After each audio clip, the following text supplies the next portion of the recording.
வணக்கம் நண்பர்களே. ஜோதிடம் பத்தின தகவல்கள தெரிஞ்சுக்க நம்மளோட சேனல சப்ஸ்கிரைப் பண்ணிக்கங்க. இருப்பினும் இந்த வாரத்தில் கிரகநிலைகளின் அமைப்பு எப்படி தனுசு ராசிக்காரர்களுக்கு உள்ளது என்று ஆராய்ந்து பார்க்கும்போது நல்ல செய்தி நிச்சயமாக கிடைக்கக்கூடிய வகையில் கிரகநிலைகளின் அமைப்பு மிகவும் சாதகமாக உள்ளது. வரவேற்கத்தக்க ஒரு அமைப்பாக பார்க்கப்படுகிறது. ஏனென்றால் முழு சுபகிரகமாக இருக்கக்கூடிய குரு தனது நட்பு கிரகமாக இருக்கக்கூடிய செவ்வாயின் ஆட்சி வீடான மேசராசியில் அதிவிரைவாக அனைத்து விதமான நன்மைகளையும் அள்ளித்தரக்கூடிய அற்புதமான அமைப்பில் சஞ்சரிக்கிறாருங்க.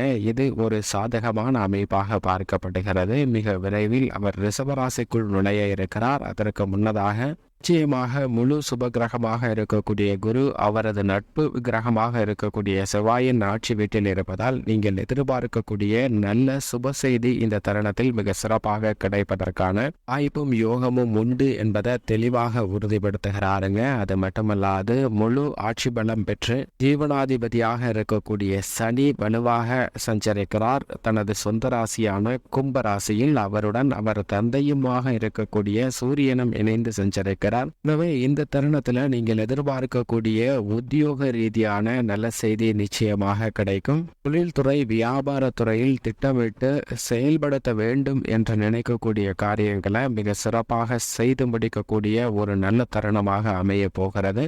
நீண்ட நாட்களாக எதிர்பார்த்து காத்து கொண்டிருக்கக்கூடிய சலுகை உட்பட பல்வேறு விதமான நல்ல செய்தி நிச்சயமாக தொழில்துறை வியாபாரத்துறை ரீதியான பணிகளில் விரைந்து கிடைப்பதற்கான வாய்ப்பு உண்டு என்பதை ஆட்சி பலம் பெற்று சஞ்சரிக்கக்கூடிய சனி உறுதிப்படுத்துகிறாருங்க. அவருடன் சூரியனும் இணைந்திருப்பதால் சின்ன சின்ன தடைகள் இருந்தாலும் எதிர்பார்க்கக்கூடிய நல்ல செய்தி இந்த தருணத்தில் தொழில் வியாபாரம் உத்தியோக ரீதியான பணிகளில் நிறைந்து கிடைக்கிறது என்பதை தெளிவாகவும் துல்லியமாகவும் உறுதிப்படுத்துகின்றனர்.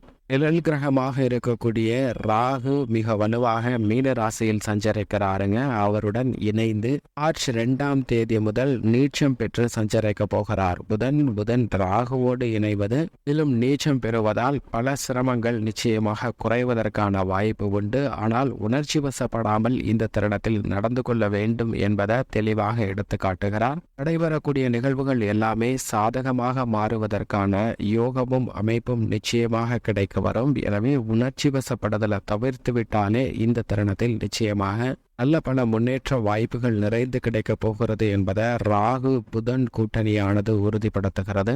மோட்சக்காரகரான கேது மிக வலுவாக கன்னிராசியில் சஞ்சரிக்கிறாருங்க. கேது கன்னிராசியில் பெற்றிருப்பது கற்பனையான பயங்கள், குழப்பமான மனநிலை சூழ்நிலை போன்ற அனைத்தையும் விலக்கிவிட்டு நம்பிக்கை பிறக்கக்கூடிய ஒரு நல்ல நேரமாக அமைய போகிறது என்பதை தெளிவாக உறுதிப்படுத்துகிறார். எனவே நீண்ட நாட்களாக எதிர்பார்த்து காத்து கொண்டிருக்கக்கூடிய நல்ல செய்தி ராகுவின் அமைப்பு காரணமாக இந்த தருணத்தில் கிடைப்பதற்கான யோகம் உண்டு. மங்களகாரகன் பூமிக்காரகன் என்று சொல்லக்கூடிய செவ்வாய் உச்சம் பெற்று சஞ்சரிக்கிறாருங்க.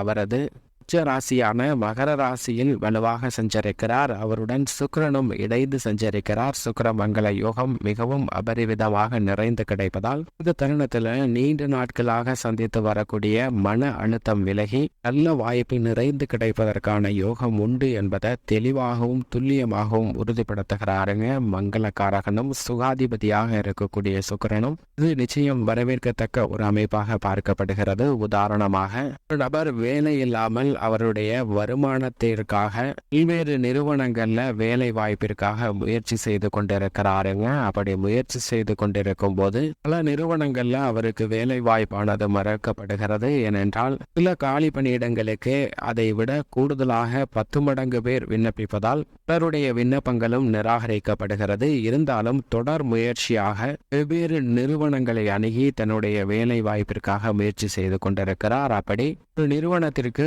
வேலைக்காக செல்லும் போது நேர்முக தேர்வுக்காக வெளியில் காத்து கொண்டிருக்கிறார். அப்போது அந்த தருணத்தில் இந்த நிறுவனத்தில் கணினியில் பிரச்சனை ஏற்பட்டு டேட்டா அனைத்தையும் ஒட்டுமொத்தமாக இழக்க நேரிடுகிறது. அதை ரெக்கவர் செய்ய முடியாமல் இந்த நிறுவனமானது திணறிக் கொண்டிருக்கக்கூடிய வேளையில் அதை பார்த்த இந்த நபர் என்னால் முடியும் என்று தன்னுடைய திறமையை அந்த இடத்தில் காட்டுகிறாருங்க. இதை பார்த்தவுடன் இந்த நிறுவனத்திற்கு அவர் வந்த வேலையே வேறு. ஆனால் இப்போது சிஸ்டம் அட்மினாக அவருக்கு பணியானது வழங்கப்படுகிறது.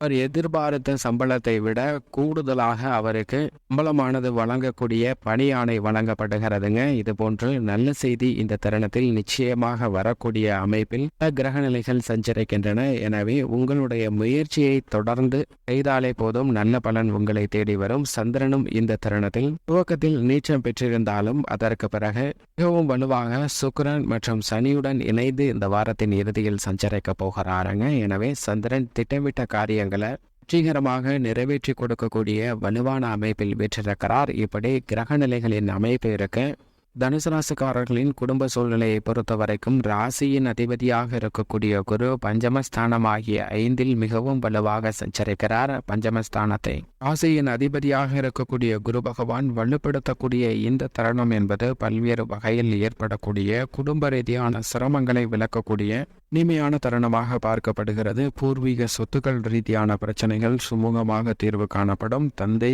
தாய் மற்றும் உடல்நலத்தில் நல்ல முன்னேற்றம் கிடைக்கக்கூடிய ஒரு தருணமாக பார்க்கப்படுகிறது. உடல்நலம் சார்ந்த ஆரோக்கிய தொல்லைகள் வெகுவளவில் குறையுங்க. பஞ்சமஸ்தானத்தை ராசியின் அதிபதி வலுப்படுத்தக்கூடிய இந்த தருணத்தில் மிகவும் சிறப்பாக தைரிய ஸ்தானத்தில் ஆட்சி பலம் பெற்று சஞ்சரிக்கிறாருங்க சனி. இது ஒரு சாதகமான அமைப்பாக பார்க்கப்படுகிறது. அவருடன் ராசிக்கு நட்பு கிரகமாக இருக்கக்கூடிய சூரியனும் மிக வலுவாக தைரியஸ்தானத்தில் இணைந்திருப்பது கோல்சார விதியின் அடிப்படையில் இந்த 2 கிரக நிலைகளின் இணைவு சாதகமற்று இருந்தாலும் கூட 3ஆம் இடத்தில் இருப்பது நிச்சயமாக தனுசு ராசிக்காரர்களுக்கு பல்வேறு வகையில் அலைச்சல், சிரமம் அனைத்தையும் குறைத்து நீங்கள் எதிர்பார்க்கக்கூடிய நல்ல முன்னேற்றத்தையும் வெற்றி வாய்ப்பையும் தேடித்தரக்கூடிய ஒரு இனிமையான தருணமாக அமைகிறது என்பதை தெளிவாகவும் துல்லியமாகவும் உறுதிப்படுத்துகிறது. இது வரவேற்கத்தக்க ஒரு அமைப்பாக நிச்சயமாக உள்ளது. மட்டுமல்லாது 4ஆம் இடமாகிய சுகஸ்தானத்தில் ராகு சஞ்சரிக்கிறாருங்க. அவருடன் இணைந்து புதனும் சஞ்சரிக்க போகிறார். புதன் ஆனால் நீச்சம் பெறுகிறாருங்க. புதன் அர்த்தாஷ்டகஸ்தானம் சுகஸ்தானம் என்று சொல்லக்கூடிய 4இல் நீச்சம் பெறுவது ஒரு வகையில் தனுசு ராசிக்காரர்களுக்கு வரவேற்கத்தக்க ஒரு அமைப்பாக தான் நிச்சயமாக பார்க்கப்படுகிறது. இது மட்டுமல்லாது மோட்சக்காரகரான கேது ஜீவனஸ்தானமாகிய 10இல் அமர்ந்திருக்கிறாருங்க. எனவே தொழில்துறை ரீதியாக பல அதிரடியான மாற்றங்களை சந்திப்பதற்கான வாய்ப்பும் யோகமும் இந்த தருணத்தில் மிகவும் அபரிவிதமாக ஏற்பட இருக்கிறது. அது மட்டுமல்லாது 2ஆம் இடமாகிய தனஸ்தானம் குடும்பஸ்தானத்தில் மங்களக்காரகனான செவ்வாய் உச்சம் பெற்று சஞ்சரிக்கிறார். அவருடன் இணைந்து சுக்கிரனும் சஞ்சரிக்கிறாருங்க. எனவே இந்த தருணம் பல காரிய தடைகளை விலக்கி மனரீதியாக இருக்கக்கூடிய சிக்கல்களை விலக்கி நல்ல முன்னேற்றத்தை ஏற்படுத்தி கொடுக்கிறது. எனவே நீங்கள் எதிர்பார்க்கக்கூடிய நல்ல பல செய்திகள் கலைத்துறை மற்றும் அரசியல் துறை சார்ந்த பணிகளில் மிகவும் அபரிவிதமாக உண்டு. அது மட்டுமல்லாது விவசாயம் சார்ந்த பணிகளை திட்டமிட்டபடி சிறப்பாக செய்து முடிக்கக்கூடிய தருணமாகவும் பார்க்கப்படுகிறது. மேலும் சாதகமாக மாற்றிக்கொள்ள நிச்சயமாக